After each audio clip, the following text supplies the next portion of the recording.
Hey guys, it's Katrina, and my purpose here right now is to make a shorter video about the bystander effect that really focuses more on the bystander effect, because I know my last video, which dealt with that a bit, was a bit long, 15 minutes, yeah, a bit long. And anyhow, what I want to say about the bystander effect is that it's something you can really overcome if you are mindful about it. One really famous case of the bystander effect, was with the murder. This was a long time ago, of Kitty Genovese. Over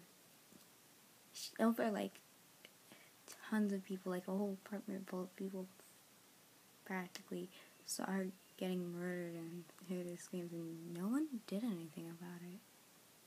And that's just sad. And well, that seem like something odd. We every single day, most of us are bystanders. Well, not every single day, but a lot of the time, a lot of us are bystanders to something wrong, and we don't do anything either. And it might not be that extreme, but we could still do a lot to help. So my point is, basically, this is bystander effect. The bystander effect doesn't have to be watching a murder and not doing anything. It can be watching bullying, watching a crime, watching someone do anything going wrong, or someone in need, and you just walk by and don't help because even though if you don't help because you don't care, that's one thing. But if you don't help and you think it's wrong, well, then there's something you can do, because you don't want to be one of those people. You don't want to imagine how the people who watched that murder felt after they found out, oh, she died. Oops. So you can help with things, you really should, because okay, first of all, a lot of people, why the bystander effect happens, a lot of people are like, oh, someone else will help. Don't assume that. Remember, everyone else's help is assuming that. And if you're afraid that you might not be qualified to help, might not be experienced, might not know how to help, remember, your help is better than no help. And really, seriously, there's not a doctor on every street corner. If someone's like, joke, try to help. Call 911. Just, it doesn't take that long. Do something. And a lot of times, people are afraid of repercussions of doing something, especially with bullying and also with mob busts.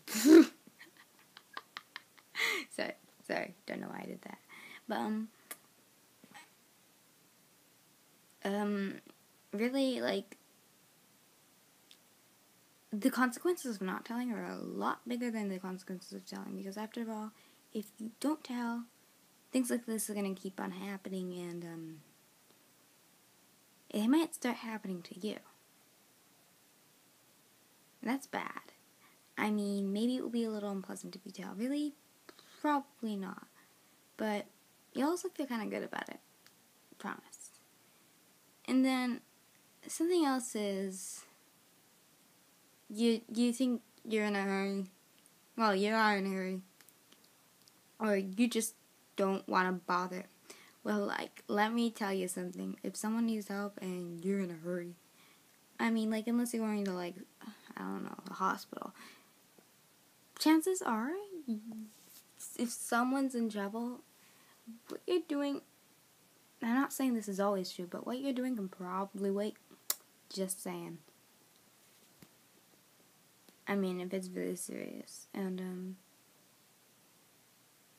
so basically what I'm saying is, don't assume someone else will come along. You can be the person who helps, and there's nothing wrong with being the person who helps. The person who helps, that's a good thing. So be mindful that this bystander effect, that this phenomenon is human nature, and it's because it's human nature doesn't mean it's okay. It doesn't mean it's right, but it doesn't mean it's impossible to overcome.